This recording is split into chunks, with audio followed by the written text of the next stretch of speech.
So, how did you lose your virginity? Maybe it was in a romantic garden, under a full moon, with the scent of roses all around in the arms of your one true love. Maybe it was at a drunken party after prom night with your underwear around your ankles, hoping no one can see you to take pictures. Maybe it was on your wedding night. Maybe it was long before. Maybe it was even long after. Regardless, I hope you enjoyed it because a recent study has shown that your sexual well-being today has a lot to do with how much you enjoyed it then. But then there's a major problem, actually one of several in this research. This study is weird. And weird science is the topic of today's video. So, come in, step into my office, and let's talk. Now, yes, it's certainly odd that researchers were checking whether how you lose your virginity influences your future sex life. But this is weird in a methodological context. Weird is the phenomenon that plagues a lot of psychology and other social science studies. Psychology, after all, is the study of human behavior and the mind, so it's easy to imagine that researchers are trying to learn universal truths. But humans come in a lot of different flavors, so we cannot make sweeping predictions about all of humanity based on limited population that are usually used in psychological research. Weird is an acronym that stands for Western, Educated, Industrialized, Rich, and Democratic. These subgroups are more likely to have resources and educational systems to support academic research, but it means that the studies that they publish can be really skewed. For example, in 2008, a study of more than 4,000 articles published over 20 years found that around 95% of behavioral science research subjects come from the US, Europe, and English-speaking countries like Australia. But these countries only make up about 12% of the world's population. Now, the same analysis found that 68% of subjects are from the United States, and more than two-thirds of American psychology research subjects are undergraduate students. So, another review in 2010 looked at a dozen of studies in the behavioral sciences and concluded something that seems kind of obvious. But it's still worth saying here that American college students aren't representative of all humans. They're actually a pretty unusual subgroup. Now, the question is, why are weird college students so popular in research? Well, to be honest, they're cheap. Free in some cases. As a professor of psychology myself, I know how easy it is to recruit college students to fill out a survey or three for a grade incentive. So, they were given the acronym WEIRD. Like, take the W in WEIRD. As one example, research has found that Western subjects tend to report having higher self-esteem than many non-Western subjects. Some scientists have pointed out that this might just reflect how different cultures value things like modesty. This could affect how people describe themselves, but not how they actually feel. And even with the same country or region, people aren't the same. Just looking at a typical American psychology subject, an undergraduate student, compared to most Americans reveal some differences in self-perception, ethics, and economic decision-making. For instance, researchers compared a bunch of studies on the ultimatum game, which is a financial sharing and decision-making task that was designed for psychology and economic experiments. Specifically, they were looking at the E in the WEIRD acronym to understand how people in college made money decisions in this game and whether those results could be generalized to all people.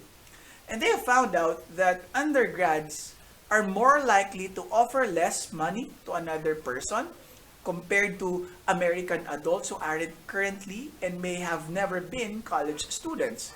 So, even just within the US economy, it's important to recognize that the typical research subject's behavior doesn't really tell you how typical people or how typical persons manage their money.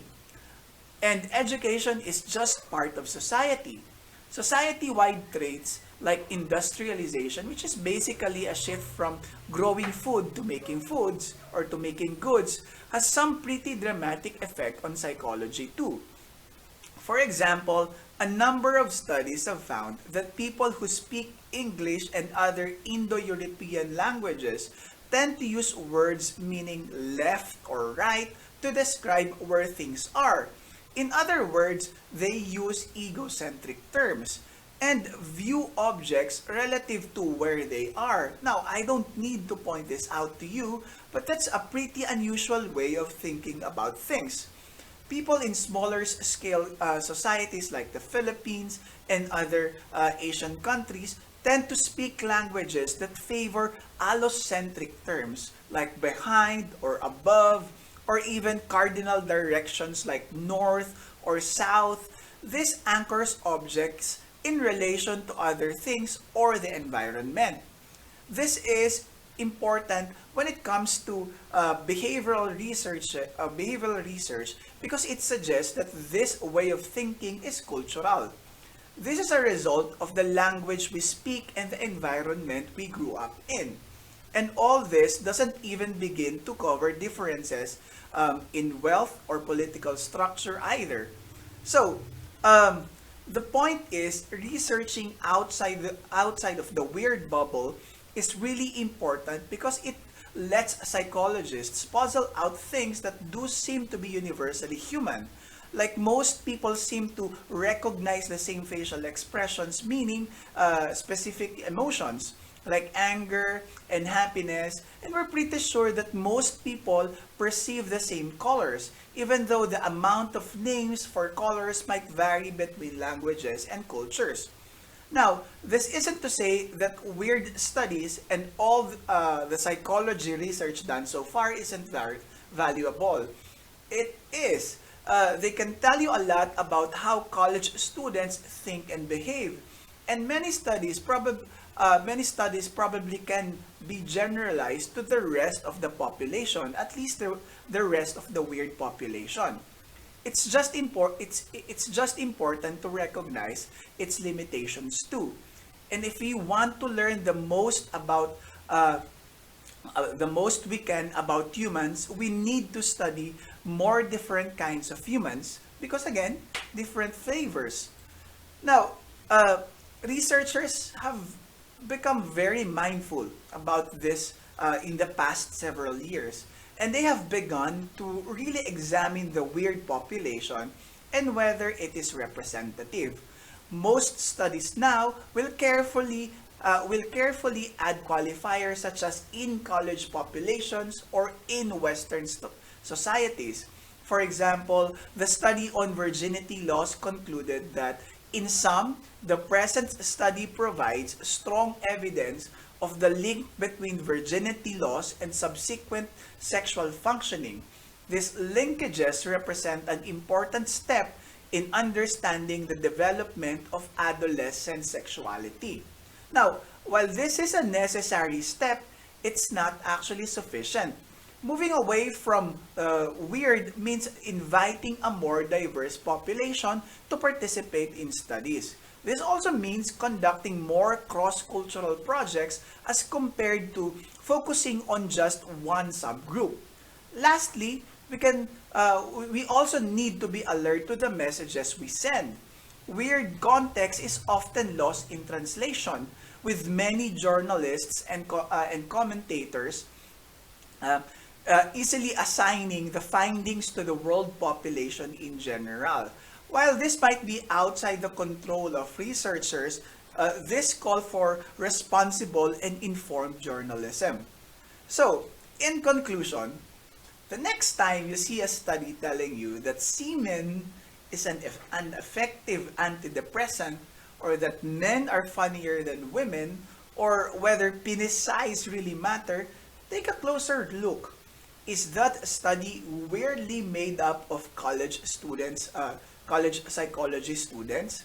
And would that population maybe have something about it that makes their reactions drastically different from yours? If so, take the results with a grain of salt. Until next time, my name is Dex Kamitan, and thank you for watching.